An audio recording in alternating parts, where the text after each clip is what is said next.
Debu dari lokasi konstruksi menari-nari di bawah terik matahari Tokyo yang menyengat, menempel di kulit seperti lapisan amplas halus.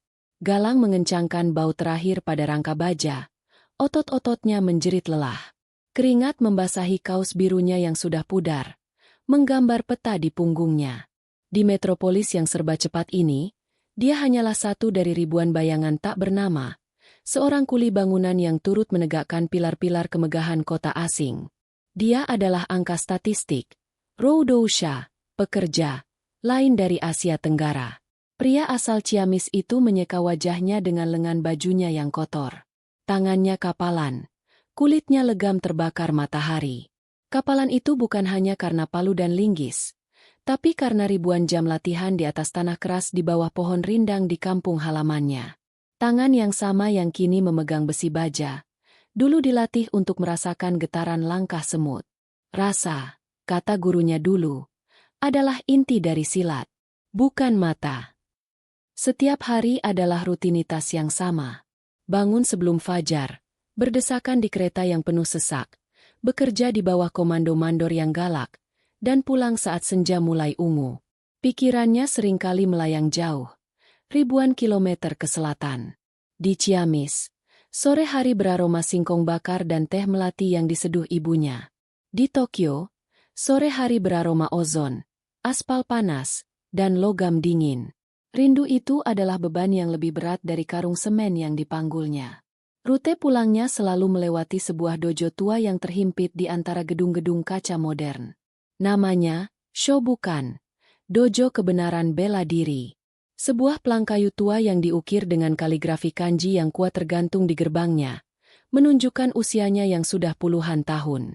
Dari balik gerbang kayu, sering terdengar teriakan kiai yang memekakan telinga, disusul suara kaki telanjang menghantam tatami, matras jerami, dengan bunyi, pak, yang keras.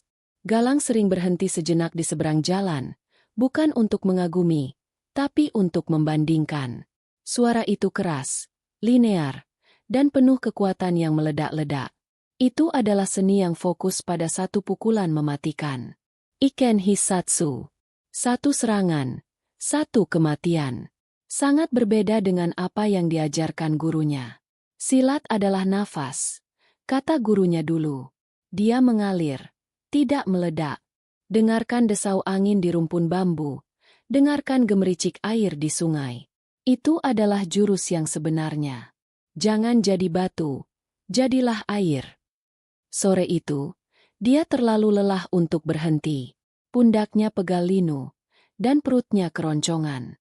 Dia hanya ingin segera pulang ke apartemen sempitnya yang berukuran 3 tatami, memasak mie instan dengan irisan cabai rawit yang dibawanya dari Indonesia, dan menelepon ibunya, mendengarkan suara yang bisa menenangkannya. Namun, takdir berkata lain.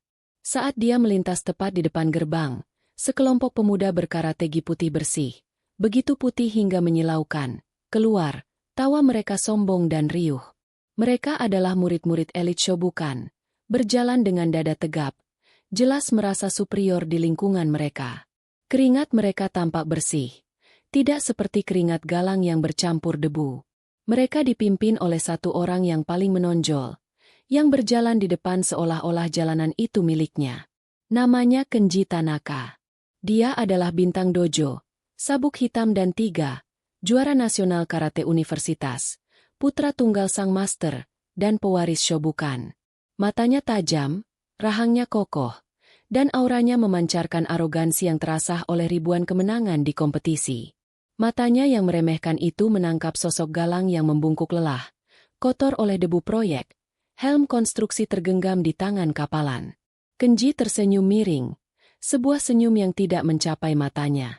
Lihat, desisnya kepada teman-temannya, dalam bahasa Jepang yang cepat, namun cukup keras agar Galang yang sedang melintas mendengarnya. Bahkan kuli di sini pun tahu diri untuk membungkuk pada kita. Tawa teman-temannya menyusul, tajam dan menghina. Galang berhenti. Langkahnya yang berat terhenti seketika. Dia bukan membungkuk karena hormat. Dia membungkuk karena lelah. Dia mengangkat wajahnya. Matanya yang tenang, yang menyimpan kedalaman sungai Cimanuk, bertemu dengan mata Kenji yang meremehkan. Galang tidak berkata apa-apa. Dia sudah biasa diremehkan. Menjadi TKI, tenaga kerja Indonesia, di negara orang telah mengajarinya untuk menelan ludah dan menundukkan kepala. Dia teringat pesan ibunya saat mengantarnya ke bandara. Di negeri orang, jaga sikap ya, Le. Kita ini tamu. Jangan cari masalah. Kamu kesana cari uang, bukan cari musuh. Dia juga teringat pesan gurunya. Ilmu padi, Galang. Semakin berisi, semakin merunduk. Jangan tunjukkan taringmu kecuali nyawa atau kehormatan keluargamu terancam. Ini menyakitkan, tapi belum mengancam nyawa. Ini hanya kata-kata. Teman-teman Kenji tertawa lebih keras melihat reaksi Galang yang hanya diam. Bagi mereka, diam adalah tanda kelemahan, konfirmasi atas status sosial mereka yang lebih tinggi. Melihat Galang hanya diam, Kenji merasa superioritasnya terkonfirmasi. Dia melangkah maju, tubuhnya yang atletis dengan sengaja menghalangi jalan Galang yang sempit di trotoar. Dua teman Kenji yang lain mengapit dari samping, menyeringai. Mereka membentuk formasi setengah lingkaran yang mengintimidasi. Dia menatap Galang dari atas ke bawah, dari helm proyek yang dipegangnya hingga sepatu botnya yang berlumpur. Bau apa ini? Kata Kenji, benar-benar menutup hidungnya dengan gerakan teatrikal. Bau keringat dan kemiskinan. Kalian gaijin, orang asing, benar-benar mengotori udara Tokyo. Penghinaan itu menusuk, lebih tajam dari belati. Itu adalah penghinaan yang personal, yang menyerang harga dirinya sebagai manusia. Galang mengepalkan tangannya di samping tubuh. Kuku-kukunya menekan telapak tangannya begitu keras hingga hampir berdarah. Tapi dia tetap diam. Dia mencoba melangkah ke samping, menghindari konfrontasi. Dia hanya ingin pulang. Kenji kembali menghalanginya, bergeser selangkah. Bahunya hampir menyentuh dada Galang. Hei, aku bicara padamu. Apa yang kalian, orang-orang dari selatan, ketahui? Kalian datang ke sini, mengambil pekerjaan rendahan kami, dan mengotori jalanan kami dengan wajah melarat kalian. Salah satu teman Kenji yang berbadan lebih besar, yang bernama Hiroshi, menimpali. Kudengar mereka punya semacam tarian di negara mereka. Tarian monyet yang aneh. Mereka menggoyangkan pinggul dan tangan. Mereka menyebutnya bela diri. Tawa kembali meledak. Benarkah? Kenji tersenyum jahat. Matanya berkilat-kilat. Dia menatap lurus ke mata Galang. Oh ya? Tunjukkan padaku tarian monyetmu. Kuli. Dia mengangkat tangannya dan mendorong bahu Galang. Itu bukan dorongan main-main. Itu dorongan keras. Menggunakan kekuatan pinggul, dirancang untuk menjatuhkan Galang ke trotoar yang kotor di depan teman-temannya. Bagi seorang pengamat biasa, dorongan Kenji begitu cepat dan kuat. Galang, dengan posturnya yang lelah dan membawa tas kerja yang berat di bahu sebelahnya, seharusnya terlempar ke belakang, atau setidaknya terhuyung-huyung beberapa langkah. Dia seharusnya jatuh dengan memalukan di depan para penertawanya. Tapi dia tidak. Saat tangan Kenji menyentuh bahunya, sesuatu yang tertanam dalam sumsum tulang belakang Galang mengambil alih. Refleks yang telah dilatih selama 20 tahun. Ototnya tidak menegang untuk melawan. Itu adalah kesalahan yang sering dilakukan pemula. Melawan kekuatan dengan kekuatan hanya akan menguntungkan yang lebih kuat. Sebaliknya, dia menerima dorongan itu. Dalam sepersekian detik yang terasa begitu lambat bagi Galang, dia memutar bahunya seirama dengan dorongan. Dia tidak melawan energi itu. Dia menyambutnya, membiarkannya mengalir melewatinya. Kaki kanannya melangkah sedikit ke belakang dan ke samping, menciptakan poros. Tubuhnya larut dari jalur kekuatan. Bahu yang didorong itu ditariknya ke belakang, sementara bahu sebelahnya maju. Itu adalah prinsip dasar elakan, hindaran, dalam pencak silat. Sebuah teknik lemesan, pelenturan, yang dikombinasikan dengan geseran, pergeseran, kaki. Gerakan itu begitu halus, begitu cair, begitu minimalis, sehingga tampak seolah-olah Galang tidak bergerak sama sekali. Dia hanya sedikit bergeser, seperti daun yang tertiup angin kencang namun tetap menempel di rantingnya. Hasilnya instan dan sangat memalukan bagi Kenji. Kenji, yang mengerahkan seluruh berat badannya ke dalam dorongan itu, tiba-tiba kehilangan tumpuan. Dia seperti mendorong pintu yang tiba-tiba terbuka. Tangannya yang mendorong meleset ke udara kosong, tempat bahu Galang seharusnya berada. Didorong oleh kekuatannya sendiri yang tidak menemukan hambatan, dia terhuyung maju. Dia tersandung langkahnya sendiri, berputar canggung, dan untuk menjaga keseimbangan, dia harus melompat beberapa langkah ke depan sebelum hampir jatuh tersungkur di depan teman-temannya. Dia berhasil berdiri tegak, tapi posturnya kacau balau, napasnya sedikit terengah. Keheningan melanda jalanan itu seketika. Tawa teman-teman Kenji mati di tenggorokan mereka. Mulut mereka ternganga. Mereka melihat bintang mereka, yang tak terkalahkan di dojo, hampir mencium aspal hanya karena mencoba mendorong seorang kuli bangunan yang tampak lemah. Hiroshi yang besar pun tampak bingung. Kenji memerah. Wajahnya berubah dari putih menjadi merah padam karena marah dan malu yang luar biasa. Dia berbalik perlahan. Matanya menyala seperti bara. "Kau?" desisnya. Suaranya tertahan. "Kau berani?" Dia mengepalkan tinjunya, siap menyerang. "Cukup." Suara itu tidak keras, tapi berat, dalam, dan penuh wibawa. Suara itu datang dari gerbang dojo. Di sana, berdiri seorang pria tua.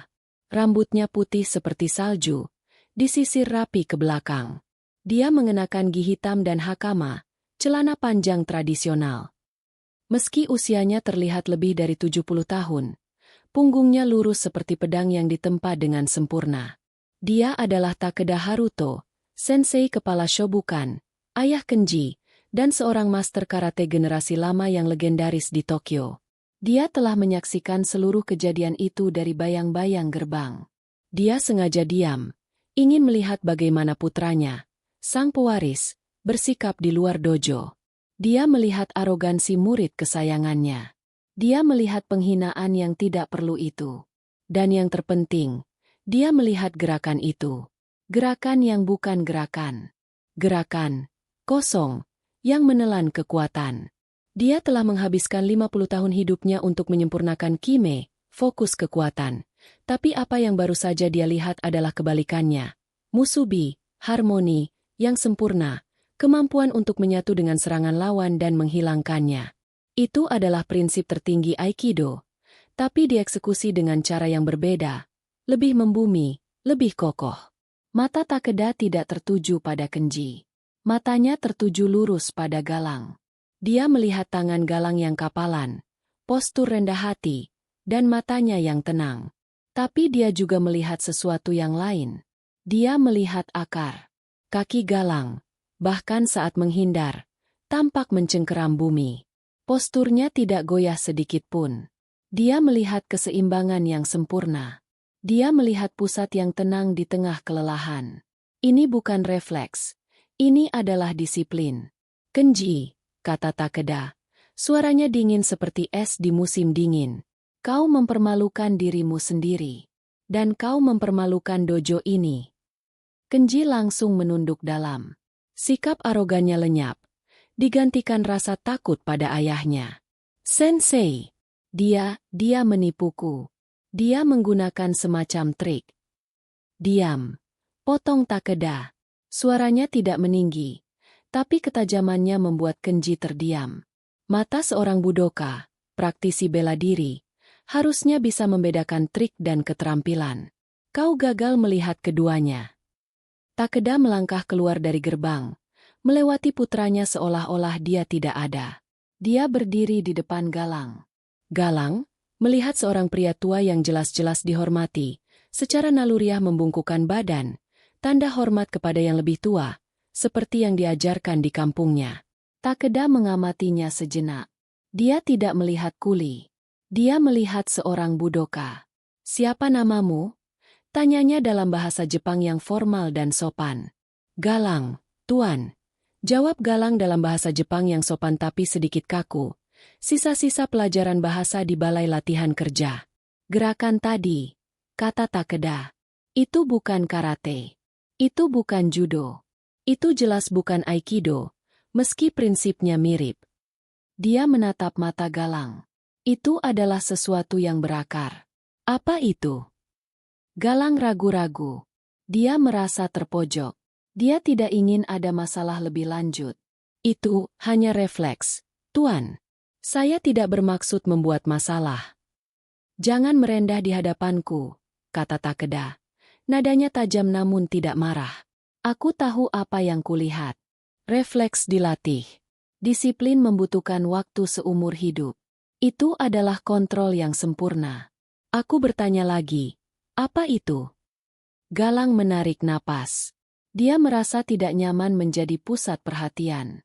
Para murid karate yang tadi tertawa, kini menatapnya dengan campuran rasa ingin tahu dan permusuhan. Mereka tidak mengerti mengapa master mereka begitu terkesan pada seorang gaijin kotor. Itu pencak silat, jawab Galang pelan. Seni bela diri dari negara saya, Indonesia. Pencak silat. Takeda mengulang kata itu, mencicipinya. Ah, ya, aku pernah mendengarnya, tapi belum pernah melihatnya secara langsung. Dikatakan lebih dekat dengan tarian daripada pertarungan.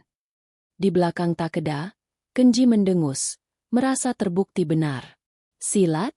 Tarian monyet yang tadi kubilang itu. Ayah, itu bukan bela diri sungguhan. Dia hanya beruntung. Mata Takeda menyipit ke arah Kenji. Kemarahan yang ditahannya kini terlihat jelas. Pulang. Perintahnya. Kau dilarang latihan selama seminggu.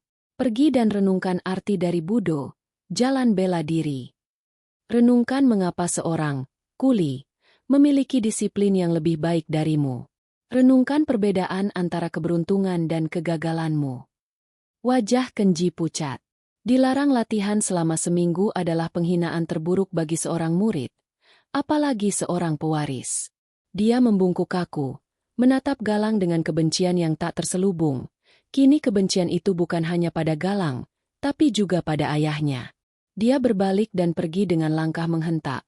Diikuti oleh teman-temannya yang kini diam 1000 bahasa. Takeda kembali menatap Galang. Sikapnya melunak. Lokasi konstruksi di ujung jalan itu, ya? Galang mengangguk. Besok, setelah pekerjaanmu selesai, datanglah ke sini. Bawalah pakaian yang nyaman. Galang terkejut. Tuan, tapi saya harus bekerja. Saya bukan. Aku tidak mengundangmu untuk menjadi murid. Takeda memotongnya dengan lembut. Aku mengundangmu sebagai sesama praktisi. Aku ingin melihat tarian monyet itu dengan mata kepalaku sendiri. Aku ingin tahu apakah itu benar-benar tarian, atau sesuatu yang telah kami lupakan. Takeda tidak menunggu jawaban. Dia membungkuk sedikit. Sebuah tanda hormat yang mengejutkan Galang, lalu berbalik dan masuk kembali ke dalam dojo. Gerbang kayu itu tertutup pelan, meninggalkan Galang sendirian di jalan yang kini sepi, dengan debu Tokyo di sepatunya dan kebingungan yang pekat di hatinya. Dia menatap gerbang itu lama. Dia merasa baru saja melangkah masuk ke dalam masalah yang jauh lebih besar. Galang tidak bisa tidur malam itu. Dia membolak-balikan badan di atas futonnya yang tipis. Apartemennya hening. Hanya terdengar dengung samar lalu lintas Tokyo di kejauhan. Dia memikirkan ibunya di Ciamis. Dia memikirkan janjinya untuk tidak mencari masalah. Pergi ke dojo karate ternama di Tokyo, yang murid elitnya baru saja dia permalukan, adalah definisi harfiah dari mencari masalah. Gurunya pernah berkata, ilmu padi, Galang, semakin berisi, semakin merunduk. Jangan tunjukkan taringmu kecuali nyawa atau kehormatan keluargamu terancam. Apakah ini termasuk ancaman? Belum. Tapi kata-kata Kenji, tarian monyet, masih terngiang di telinganya. Itu adalah penghinaan terhadap warisan leluhurnya. Itu adalah penghinaan terhadap gurunya. Namun, mata Sensei Takeda mata itu berbeda. Mata itu tidak meremehkan. Mata itu penuh rasa ingin tahu yang tulus dan rasa hormat yang tak terduga. Mata itu adalah mata seorang master sejati yang masih haus akan pengetahuan. Galang merasa, menolak undangan dari seorang master tua justru akan menjadi penghinaan balasan, sebuah sikap tidak hormat. Dia teringat prinsip silat lainnya. Silih asah, silih asih, silih asuh. Saling mengasah, saling menyayangi, saling menjaga. Mungkin ini adalah kesempatan untuk silih asah, bertukar ilmu, bukan bertukar permusuhan. Jika kau menyembunyikan ilmumu, kata gurunya, ilmumu akan mati bersamamu. Dengan berat hati dan tekad yang bulat, dia memutuskan untuk datang. Dia tidak akan datang untuk pamer. Dia akan datang untuk berbagi kehormatan. Keesokan harinya, pekerjaan terasa 2 kali lebih berat. Setiap baut yang dia kencangkan, setiap karung semen yang dia angkat, pikirannya melayang ke dojo Shobukan. Dia mencoba merasakan aliran dalam pekerjaannya, mengubah gerakan mengangkat karung semen menjadi latihan kuda-kuda. Tepat setelah jam kerja, dia tidak langsung pergi. Dia mencuci muka dan tangannya sebersih mungkin di keran proyek. Dia berjalan ke Shobukan, masih mengenakan kaos dan celana kerjanya yang kotor, tapi setidaknya sudah tidak berdebu parah. Dia membawa tas ransel kecil berisi celana pangsi, celana latihan silat, hitam dan kaos bersih. Saat dia tiba, latihan malam sedang berlangsung. Puluhan murid berbaju putih mengisi ruangan, bergerak serempak, meneriakkan kiai yang menggetarkan. Gerakan mereka presisi, kuat, dan seragam. Udara di dalam dojo terasa panas dan penuh energi. Dia berdiri ragu di pintu, merasa salah tempat. Dia seperti seekor kerbau yang masuk ke kandang kuda pacu. Salah satu murid senior melihatnya dan berteriak, "Sensei, Gaijin itu ada di sini." Semua gerakan berhenti seketika. Puluhan pasang mata menatapnya. Ruangan menjadi hening. Sensei Takeda, yang duduk bersila di depan, bangkit. "Masuklah," katanya. Suaranya tenang. "Lepaskan sepatumu. Gunakan ruang ganti di sebelah sana jika kau perlu berganti pakaian." Galang mengangguk, berterima kasih. Dia masuk ke ruang ganti kecil, berganti pakaian dengan cepat. Dia keluar mengenakan celana pangsi hitam longgar dan kaos oblong putih bersih. Kakinya telanjang. Dia melepaskan sepatu botnya yang berat. Kakinya yang telanjang, keras dan kapalan karena berlatih di tanah, menginjak lantai kayu di pintu masuk. Dia kemudian melangkah ke atas tatami. Rasanya aneh. Dia terbiasa berlatih di tanah, di rumput basah, di lumpur, atau di lantai semen yang keras di padepokannya. Tatami ini lembut dan memantul. Kakinya terasa sedikit tenggelam, membuatnya harus menyesuaikan kuda-kudanya. Takeda menyuruh murid-muridnya duduk berbaris di sepanjang dinding. Mereka menurut, mata mereka mengawasi setiap gerakan Galang. Tidak ada Kenji di sana. Dia sedang menjalani skorsingnya. Tapi permusuhan dari teman-temannya masih terasa kental di udara. Mereka duduk tegak, lengan bersedekap, jelas-jelas skeptis. "Jadi," kata Takeda, berdiri di tengah ruangan. "Pencak silat. Dari daerah mana?" "Ciamis, Sensei." "Jawa Barat," jawab Galang. Dia merasa seperti ikan di luar air. Ruangan ini beraroma kayu poles dan keringat yang berbeda dari padepokannya yang beraroma tanah basah dan minyak sereh. "Aku pernah mendengar tentang Arnis dari Filipina, Muay Thai dari Thailand.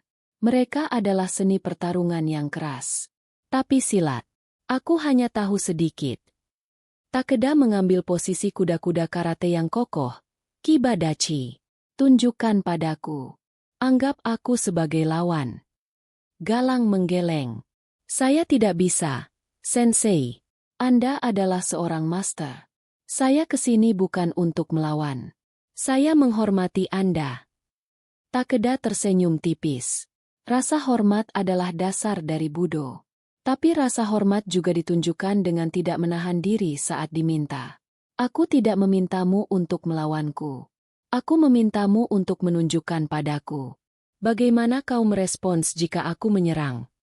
Sebelum Galang bisa menjawab, Takeda menyerang. Itu adalah sebuah Kizamizuki, jab lurus, yang cepat, ditujukan ke wajah Galang.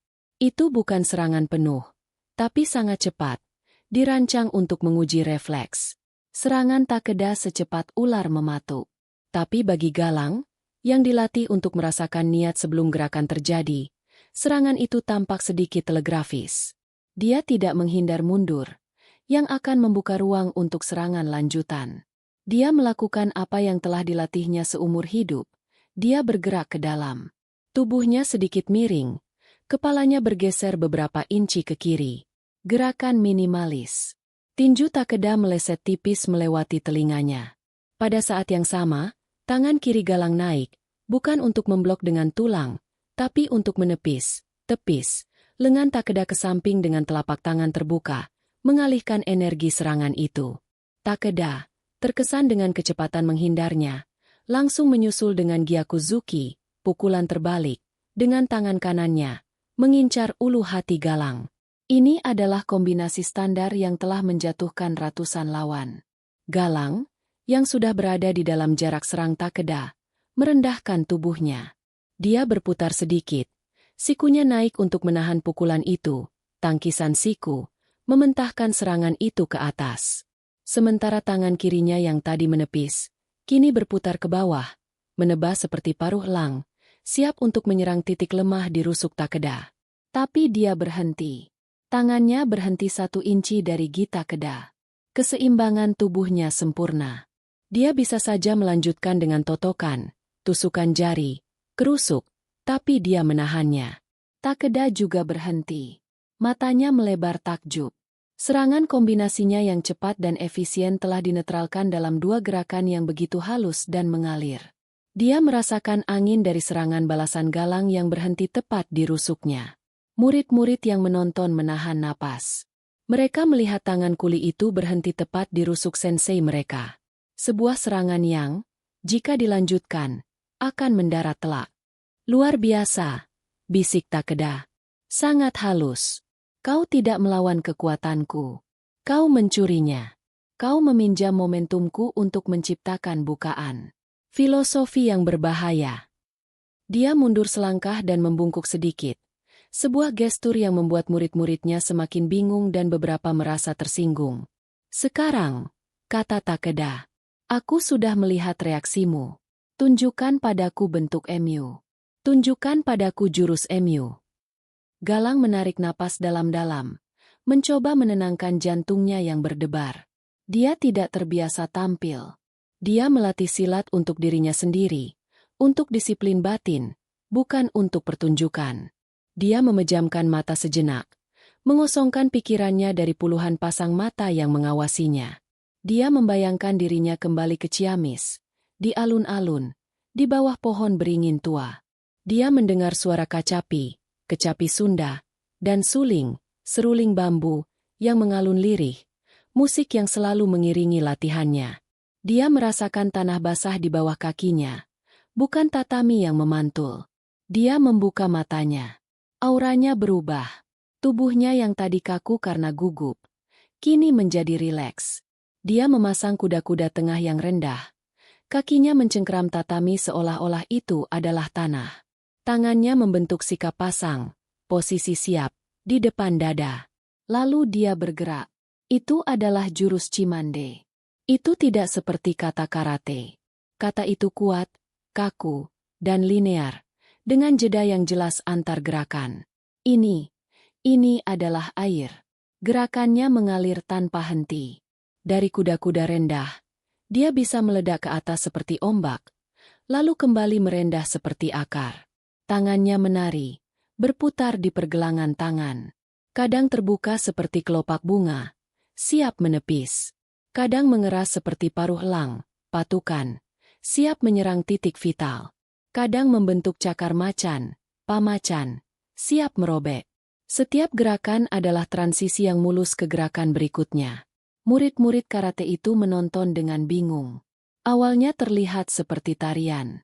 Gerakannya terlalu indah, terlalu lembut, untuk menjadi bela diri yang efektif. Mereka berbisik-bisik. Beberapa ada yang tersenyum meremehkan. Itu tidak akan berhasil dalam pertarungan, bisik salah satu. Tapi Takeda menonton dengan intensitas yang berbeda. Dia melihat apa yang tidak dilihat murid-muridnya. Dia melihat bahwa setiap putaran tangan yang indah adalah sebuah teknik patahan sendi. Setiap gerakan kaki yang menyapu ringan adalah sebuah teknik untuk menjatuhkan.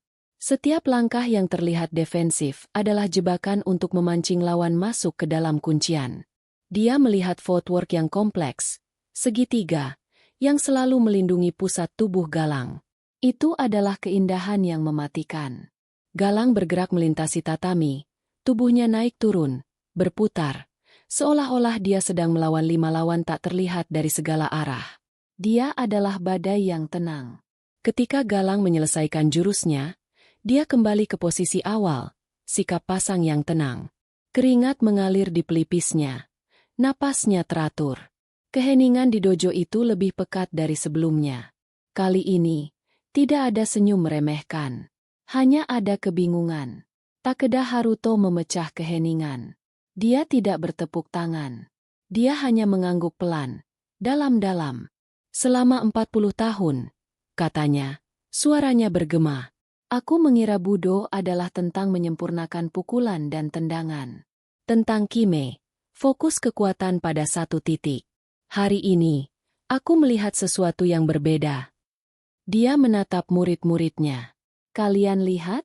Dia tidak mengandalkan kekuatan otot. Dia mengandalkan aliran. Dia mengandalkan rasa. Dia menggunakan seluruh tubuhnya dalam satu kesatuan. Sendinya longgar. Tapi intinya kuat seperti baja yang lentur. Dia tidak menegang sebelum menyerang. Serangannya tersembunyi dalam alirannya. Itu adalah filosofi yang sangat berbeda, lanjut Takeda, lebih seperti berbicara pada dirinya sendiri. Karate adalah tentang menjadi batu yang tak terpecahkan. Apa yang kulihat barusan adalah tentang menjadi air yang bisa menghancurkan batu. Itu adalah Ju, kelembutan, yang mengalahkan Go, kekerasan. Beberapa murid senior mengangguk, tampak terkesan. Mereka bisa melihat efisiensi dalam gerakan yang mengalir itu. Mereka melihat bagaimana setiap gerakan defensif secara bersamaan adalah gerakan ofensif. Tapi banyak yang masih skeptis. Mereka berbisik-bisik.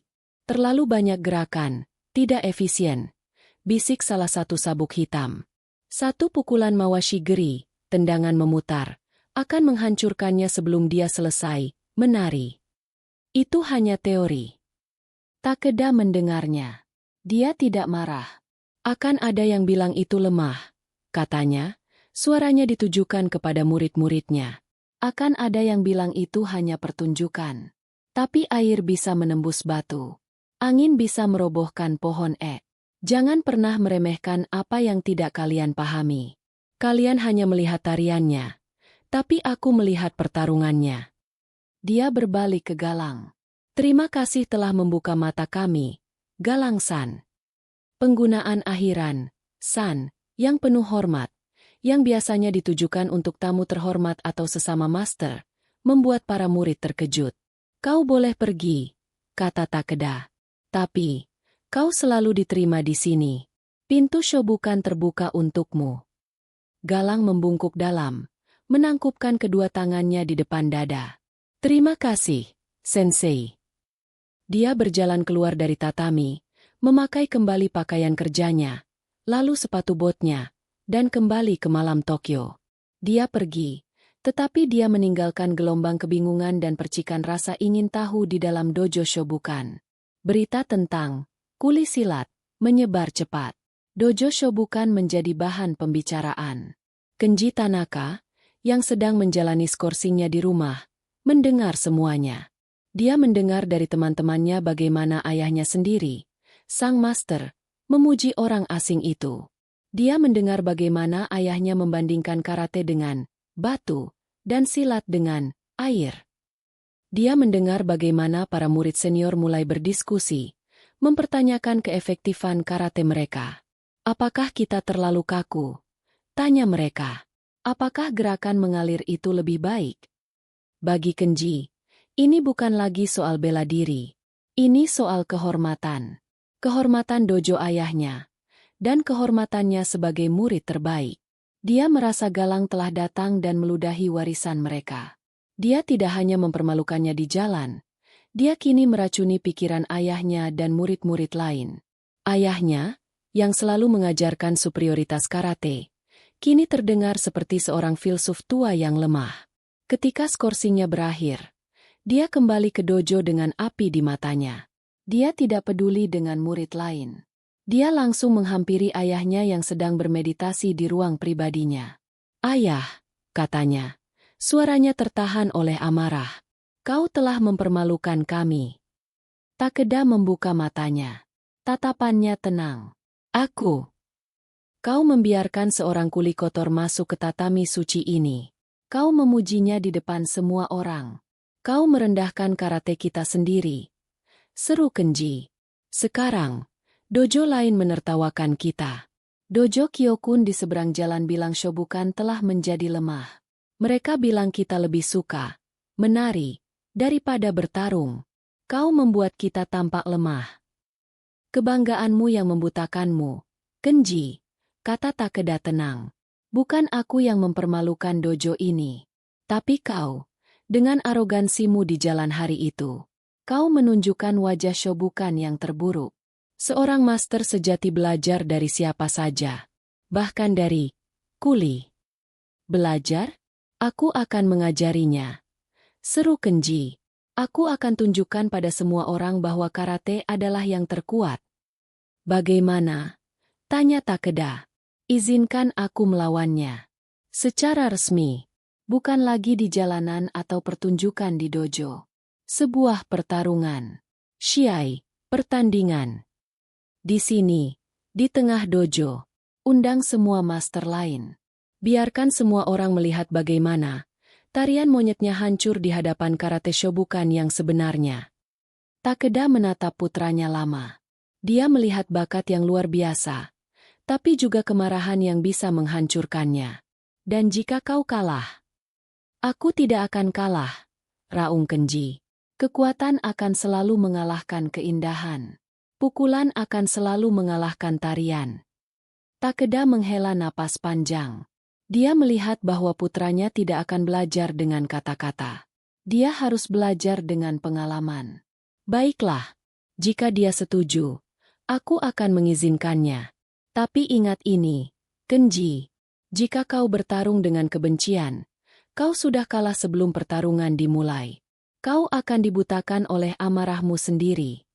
Kenji tidak membuang waktu. Dia tidak peduli dengan nasihat ayahnya.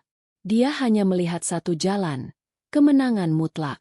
Keesokan harinya, dia mencari Galang di lokasi konstruksi. Dia datang dengan 2 murid senior. Semuanya mengenakan gi mereka, seolah-olah sedang dalam misi resmi. Para pekerja konstruksi lainnya, kebanyakan orang Jepang dan beberapa TKI lain, berhenti bekerja untuk menonton. Suasana menjadi tegang. "Galang!" teriak Kenji. Galang, yang sedang mengangkat karung semen ke atas truk, menoleh. Dia meletakkan karung itu perlahan. Dia melihat Kenji dan tahu ini bukanlah kunjungan persahabatan. Kenji melemparkan sebuah surat ke kaki Galang. Surat itu mendarat di debu. Itu adalah sebuah surat tantangan resmi, ditulis di atas kertas perkamen yang mahal dengan kuas kaligrafi. "Aku, Kenji Tanaka, pewaris dojo Shobukan, menantangmu untuk bertarung di dojo Shobukan. 3 hari dari sekarang. Di depan umum. Undang master-master lain. Jika kau seorang pria, kau akan datang." Galang menatap surat di tanah itu. Lalu ke Kenji. "Aku tidak punya urusan denganmu," kata Galang datar. "Aku di sini untuk bekerja. Aku tidak punya waktu untuk bermain-main." "Kau takut?" ejek Kenji. Suaranya meninggi agar semua pekerja mendengarnya. "Kau takut? Tarian MU itu akan terungkap sebagai tipuan di pertarungan sungguhan. Kau datang ke dojo kami, pamer di depan ayahku, dan sekarang kau lari seperti pengecut." Teman-teman kerja Galang mulai berbisik. "Sudahlah, Lang," kata seorang TKI dari Surabaya. "Jangan diladeni. Nanti urusannya panjang. Bisa dideportasi kita. Kita di sini numpang." Galang tahu temannya benar. Tapi Kenji belum selesai. "Jika kau tidak datang," lanjut Kenji, suaranya semakin keras, "aku akan pastikan semua orang di Tokyo tahu bahwa pencak silat dari Indonesia adalah bela diri para pengecut. Dibuat oleh para pengecut. Dan dilatih oleh para pengecut." Itu adalah kata kuncinya. Pengecut. Dan dia menghina pencak silat. Ini bukan lagi tentang Galang. Ini tentang kehormatan gurunya. Tentang tanah airnya.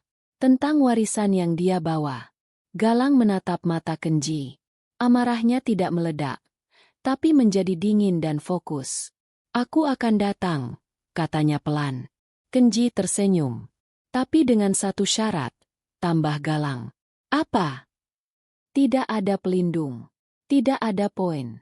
Pertarungan selesai jika salah satu menyerah atau tidak bisa melanjutkan. Aku tidak tertarik dengan permainan poinmu. Kenji tertawa. Itu lebih baik. Aku tidak perlu menahan diri.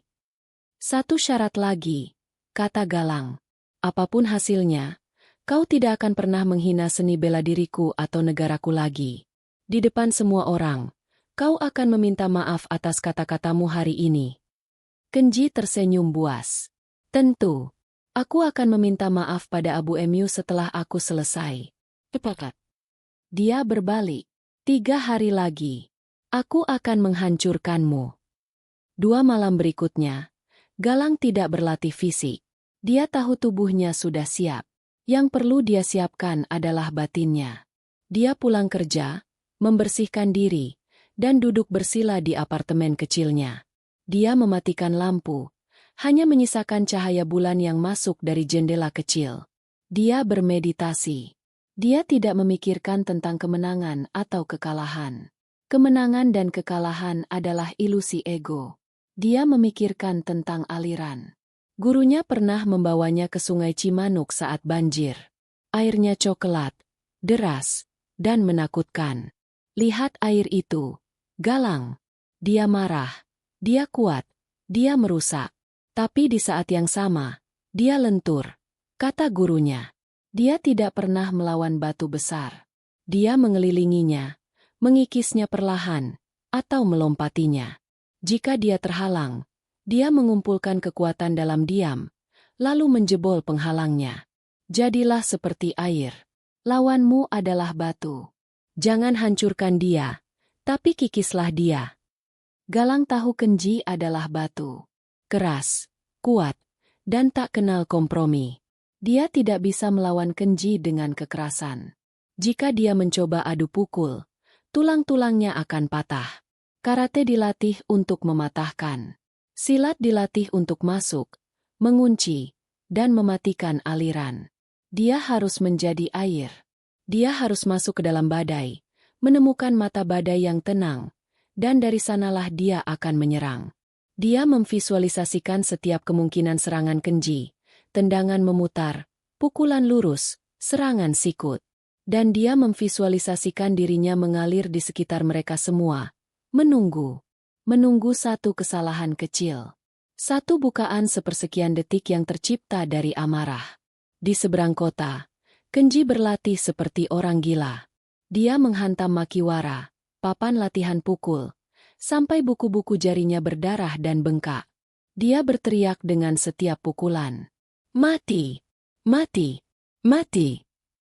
Dia membayangkan wajah Galang di setiap pukulannya. Dia berlatih satu gerakan berulang-ulang. Mawashi Gerijodan, tendangan memutar ke arah kepala. Itu adalah senjata andalannya. Cepat, kuat, dan tak terduga. Dia akan memenggal kepala. Penari, itu dengannya.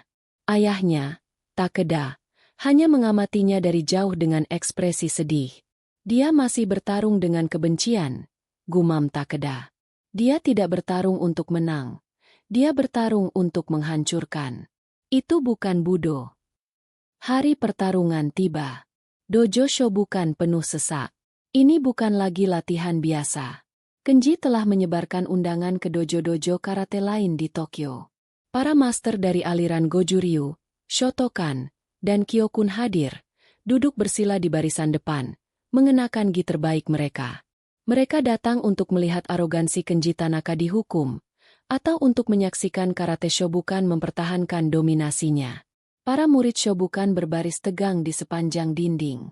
Udara di dalam dojo terasa berat dan terisi listrik statis. Ruangan itu beraroma kayu hinoki yang khas dan keringat yang menegangkan. Teman-teman kerja Galang dari Indonesia juga diizinkan hadir. Mereka berkumpul di sudut belakang, wajah mereka cemas. "Ayo, Kang Galang," bisik mereka. Di satu sisi ruangan, Kenji melakukan pemanasan. Dia melompat-lompat, melepaskan tendangan dan pukulan ke udara. Dia tajam, fokus, dan mematikan. Setiap gerakannya memancarkan kekuatan brutal. Dia adalah macan yang siap menerkam. Di sisi lain, pintu terbuka. Galang masuk. Dia tidak mengenakan gi. Dia mengenakan celana pangsi hitam longgar khas Sunda dan kaos oblong hitam polos. Dia tidak memakai alas kaki. Dia berjalan ke tengah tatami dengan tenang, seolah-olah dia sedang berjalan di pematang sawah. Dia tidak melakukan pemanasan. Dia hanya berdiri diam, mengatur napas. Kontrasnya sangat mencolok. Sang samurai modern melawan sang petani. Sensei Takeda berdiri di antara mereka. Wajahnya keras seperti batu. "Ini adalah shiai dengan aturan khusus," umumkannya. "Tidak ada poin. Tidak ada pelindung.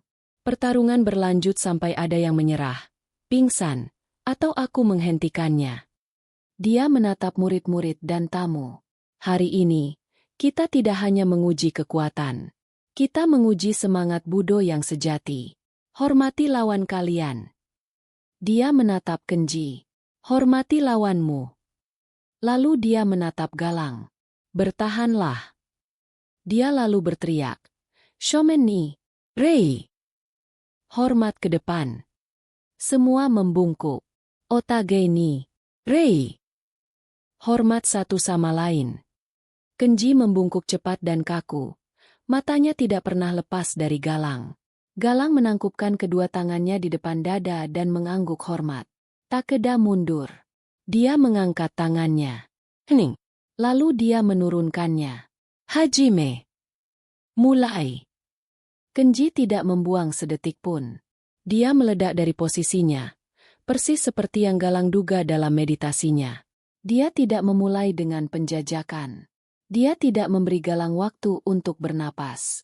Dia langsung mengeluarkan serangan andalannya. "Kiai!" Dia berteriak, melompat sedikit sambil berputar, meluncurkan Mawashi Gerijodan ke arah kepala Galang. Tendangan itu secepat kilat, dirancang untuk mengakhiri pertarungan dalam 3 detik pertama. Dia ingin mempermalukan Galang dengan ko instan. Para penonton tersentak. Beberapa memejamkan mata. Itu adalah serangan brutal. Tapi Galang sudah tidak ada di sana. Saat Kenji mulai mengangkat kakinya, Galang sudah membaca niatnya. Dia melihat ketegangan di bahu Kenji, perputaran di pinggulnya. Dia tidak mundur, yang merupakan reaksi alami. Mundur berarti masuk ke jangkauan optimal tendangan. Dia juga tidak maju, yang terlalu berisiko. Dia melakukan hal yang paling tidak terduga. Dia melangkah menyamping ke kiri, ke arah, dalam, tendangan, dan pada saat yang sama, dia merendahkan tubuhnya hingga hampir berjongkok. Kuda-kuda Depok yang rendah. Tendangan Kenji melesat deras di atas kepalanya. Hanya berjarak 1 inci. Anginnya terasa panas di rambut Galang. Kenji mendarat dengan canggung karena serangannya meleset total. Dia berbalik cepat. Kaget karena lawannya ada begitu dekat, di dalam jarak pukulnya. Galang sudah berdiri tegak, tepat di dalam zona buta. Kenji, tangannya dalam posisi pasang. Dia bisa saja menyerang dagu atau rusuk Kenji yang terbuka. Tapi dia tidak. Dia menunggu. Dia menatap mata Kenji. Gestur itu lebih menghina daripada pukulan. "Serangan terbaikmu gagal." Kenji marah bukan kepalang karena serangan terbaiknya gagal total. Dia mengabaikan rasa malunya dan beralih ke rencana B. Menghancurkan Galang dengan pukulan beruntun. Dia meluncurkan kombinasi jab cross hook, Zuki Kage Zuki Mawashi Zuki, yang brutal, mengincar wajah dan rusuk Galang. Ini adalah pertarungan klasik batu versus air. Setiap pukulan Kenji yang keras, lurus, dan bertenaga, batu, bertemu dengan telapak tangan Galang yang terbuka, air. Galang tidak memblok dengan tulang melawan tulang. Dia menepis, tepis, mengarahkan, sambut, memutar, buang. Dia menggunakan energi pukulan Kenji untuk memindahkannya dari target. Tangan Galang bergerak seperti ular, menari di sekitar tinju Kenji yang mematikan. Dia tidak mundur. Dia terus berada di dalam, di jarak yang paling berbahaya, namun membuatnya paling aman. Dojo itu dipenuhi suara. Pak, pak, pak. Bukan suara pukulan mendarat di tubuh, tapi suara telapak tangan Galang menampar dan mengalihkan lengan Kenji. Rasanya seperti air yang terus-menerus membelokkan arah batu yang dilemparkan ke dalamnya. Bagi Kenji, ini sangat membuatnya frustrasi. Rasanya seperti memukul air. Dia tidak bisa mengenai target yang solid. Galang terus bergerak, menggeser berat badannya dari satu kaki ke kaki lain, berputar di porosnya, selalu selangkah lebih dulu, seolah bisa membaca pikirannya. "Berhenti menari dan lawan aku," teriak Kenji di tengah serangannya. Galang tetap diam. Dia hanya fokus, matanya menatap mata Kenji, membaca setiap kedutan otot sebelum menjadi serangan. Kenji mencoba tendangan rendah, low kick, untuk mematahkan kaki Galang. Galang mengangkat kakinya, bukan untuk memblok tulang kering, tapi untuk menggunakan lututnya menyerang titik vital di paha Kenji, Gedan Gri. Kenji menjerit pelan dan menarik kakinya. Kakinya terasa kesemutan hebat. Amarah Kenji semakin memuncak. Dia merasa dipermainkan. "Aku tidak menari," akhirnya Galang menjawab. Suaranya tenang, namun terdengar jelas di tengah keheningan. "Aku hanya tidak ingin menyakitimu." Penghinaan itu, bahwa Galang menahan diri, adalah tamparan terakhir bagi Kenji. Logika dan strategi hilang, digantikan oleh amarah murni. Dia lupa semua latihannya tentang Zanshin, kewaspadaan. Dia hanya ingin memukul sesuatu. "Diam kau!" raungnya. Dia menerjang maju, mengabaikan pertahanannya. Dia meluncurkan pukulan lurus terkuatnya. Oizuki, pukulan melangkah. Dengan seluruh sisa tenaganya, mengarah lurus ke dada Galang. Dia mempertaruhkan segalanya pada satu pukulan ini. Pukulan yang diajarkan ayahnya untuk bisa menembus papan kayu setebal 3 inci. Para master karate yang menonton mengangguk. Itu adalah pukulan yang sempurna secara teknis. Lurus, bertenaga, dengan rotasi pinggul yang tepat. Tidak ada yang bisa menahannya. Takeda Haruto maju selangkah. Jantungnya berdebar. Dia siap menghentikan pertarungan jika pukulan itu mendarat. Dia tahu pukulan itu bisa membunuh. Dia melihat putranya telah dikuasai amarah. Galang melihatnya datang. Dia melihat mata Kenji yang buas. Dia melihat bahu yang tegang. Dia melihat pinggul yang terkunci sesaat sebelum melepaskan kekuatan. Dia melihat bukaan itu. Bukaan sepersekian detik yang dia tunggu-tunggu. Ini dia. Saat pukulan Kenji melesat, sepersekian detik sebelum mendarat, Galang tidak menghindar. Dia tidak menepis. Dia tidak mundur. Dia masuk. Dia melangkah maju ke sisi kiri Kenji, masuk ke dalam jangkauan pukulan. Tangan kirinya bergerak ke atas, bukan untuk memblok, tapi untuk menyambut lengan Kenji yang sedang memukul. Dia tidak menghentikannya. Dia mengikutinya. Dia menangkap pergelangan tangan Kenji. Secara bersamaan, tangan kanannya melesat ke bawah lengan Kenji yang lurus itu, lalu ke atas, melingkari siku Kenji dari bawah. Telapak tangannya menekan bagian belakang siku. Semua ini terjadi dalam satu gerakan yang cair dan tak terputus. Galang menggunakan momentum pukulan Kenji yang dahsyat itu untuk menarik pergelangan tangan Kenji lebih jauh, sementara tangan kanannya mendorong siku Kenji ke arah yang berlawanan dari seharusnya. Itu adalah kuncian siku ganda, double elbow lock, klasik dari silat, yang sering disebut patahan siku. Krak, bukan suara tulang patah, tapi suara sendi, ligamen, dan tendon yang diputar ke batas absolutnya. Kenji berteriak. Jeritan kesakitan yang melengking, bukan kiai. Rasa sakit yang luar biasa menjalar dari sikunya ke bahunya. Pukulannya yang kuat kini menjadi senjatanya sendiri. Tapi Galang belum selesai. Itu semua terjadi dalam 1 detik.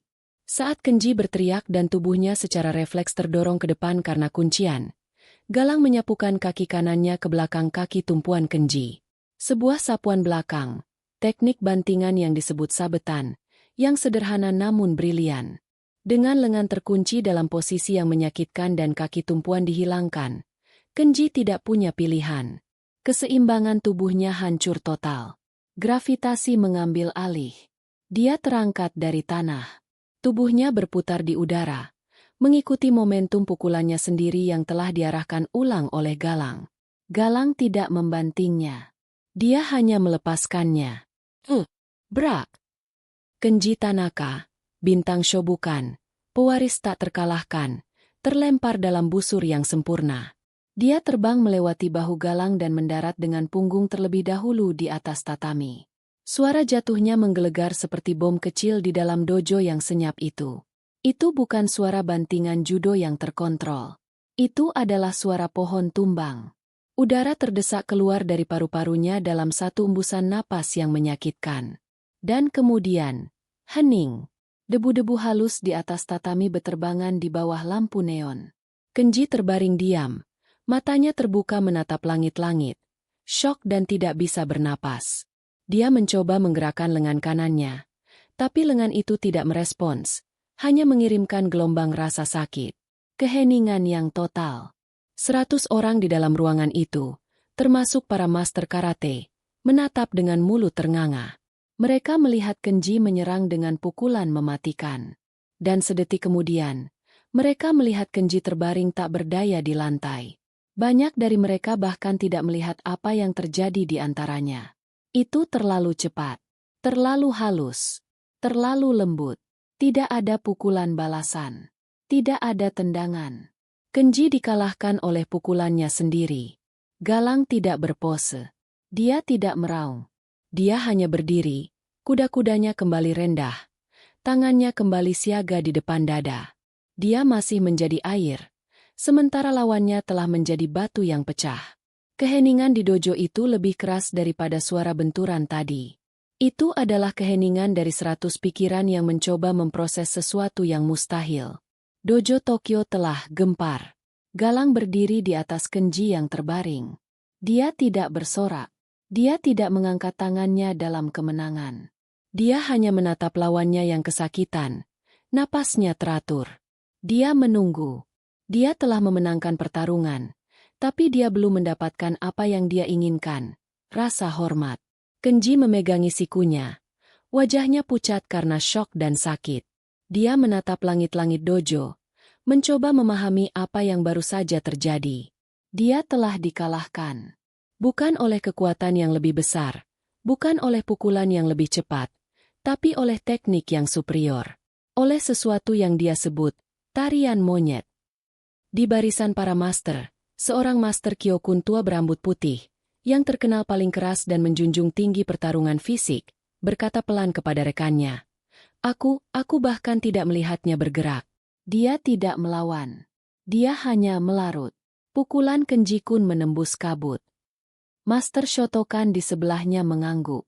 Dia tidak menggunakan otot. Dia menggunakan fisika. Dia menggunakan momentum Kenji-kun melawannya. Itu adalah Aiki murni, tapi dengan eksekusi yang berbeda. Takeda Haruto menatap Galang, dan untuk pertama kalinya dalam 30 tahun, sang master merasa dirinya adalah seorang murid. Dia melihat inti dari Budo, mengalahkan lawan tanpa niat membunuh, menggunakan kecerdasan di atas kekuatan, dalam diri seorang TKI dari Ciamis. Dia melihat kerendahan hati yang sejati. Galang bisa saja mematahkan siku putranya. Tapi dia hanya menguncinya dan menjatuhkannya. Itu adalah kontrol. Galang mengambil langkah maju. Dia mengulurkan tangannya. Bukan untuk memukul lagi, tapi untuk membantu Kenji bangun.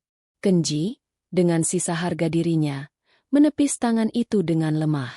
Dia mencoba bangkit sendiri dengan satu tangan, tapi gagal. Dia mengerang kesakitan. Sikunya terasa hancur. Akhirnya, dengan menahan malu yang membakar, dia menerima uluran tangan Galang. Galang menariknya berdiri. Saat itulah Sensei Takeda Haruto melangkah maju. Dia berjalan ke tengah. Dia tidak melihat putranya. Dia berjalan lurus ke arah Galang. Di depan 100 murid, di depan para master dari dojo lain, dan di depan putranya sendiri, Takeda Haruto melakukan sesuatu yang tak terpikirkan. Dia membungkukkan badannya dalam-dalam. Bukan busur 45 derajat, tapi busur 90 derajat yang sempurna. Dogza. Busur yang hanya diberikan seorang murid kepada gurunya, atau seseorang yang telah berbuat salah besar. Maafkan kami, kata Takeda. Suaranya bergetar, namun jelas terdengar di seluruh ruangan. Atas nama Shobukan, atas nama putraku, dan atas namaku sendiri, karena kebutaanku. Dojo itu gempar, bukan lagi karena pertarungan, tapi karena pemandangan ini.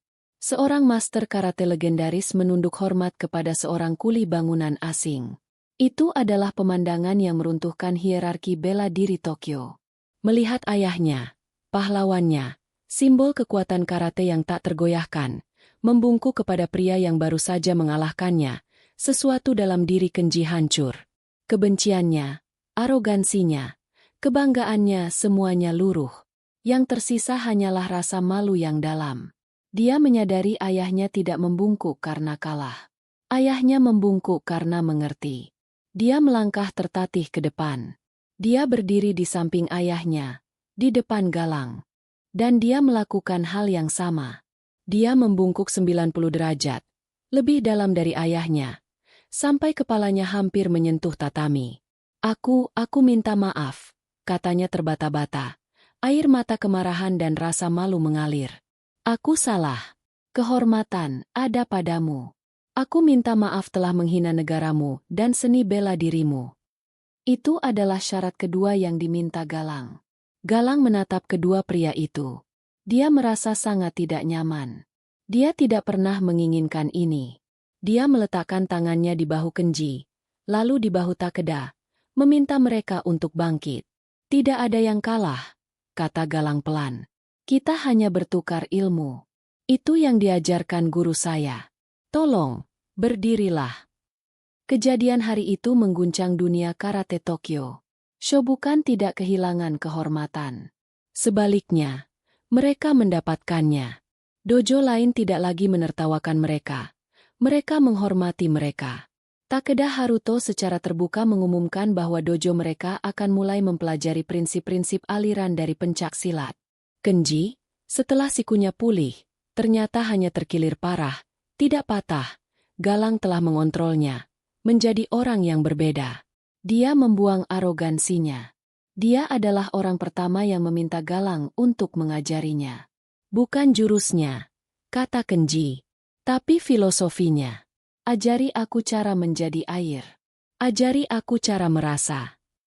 Galang, di sela-sela waktu istirahat kerjanya, sering mampir ke Shobukan. Bukan sebagai lawan, tapi sebagai sahabat. Dia akan duduk bersama Takeda sambil minum teh, bertukar cerita tentang bela diri. Takeda belajar tentang rasa dalam silat, dan Galang belajar tentang kime dalam karate. Galang menunjukkan bagaimana jurus Chimande bukan hanya gerakan, tapi juga aplikasi untuk penyembuhan dan pernapasan. Dia bahkan mengajar Kenji dasar-dasar kuda-kuda dan bagaimana merasakan serangan lawan sebelum datang. Kau terlalu banyak berpikir dengan mata, kata Galang pada Kenji. Tutup matamu. Rasakan dengan kulitmu. Para TKI lain di lokasi konstruksi itu tidak pernah lagi dipandang sebelah mata. Para murid Shobukan, mengikuti teladan master mereka, sering mampir untuk menyapa Galang, membawakannya minuman dingin, dan membungkuk hormat. Setahun kemudian, kontrak kerja Galang selesai. Saatnya untuk pulang ke Ciamis. Dia telah menabung cukup uang untuk memperbaiki rumah ibunya dan membuka padepokan kecil. Di Bandara Narita, dia tidak diantar sendirian. Seluruh anggota dojo Shobukan ada di sana. Mereka tidak mengenakan gi. Mereka mengenakan pakaian biasa. Mereka berbaris rapi di terminal, menarik perhatian banyak orang. Kenji, yang kini memancarkan aura tenang, memeluk Galang erat. Terima kasih untuk pelajarannya, saudaraku. Dia memberikan Galang sebuah kotak. Di dalamnya ada satu set gi karate terbaik, dengan sulaman namanya dan bendera Indonesia dan Jepang berdampingan. Takeda Haruto hanya menjabat tangannya. Dunia ini sempit untuk master sepertimu, Galang-san. Tapi Ciamis pasti merindukanmu. Galang tersenyum. Saya hanya seorang kuli, sensei. Kau adalah sensei bagi kami, jawab Takeda. Kau mengajarkan kami bahwa Budo sejati tidak mengenal negara, pangkat, atau seragam. Dia hanya mengenal hati.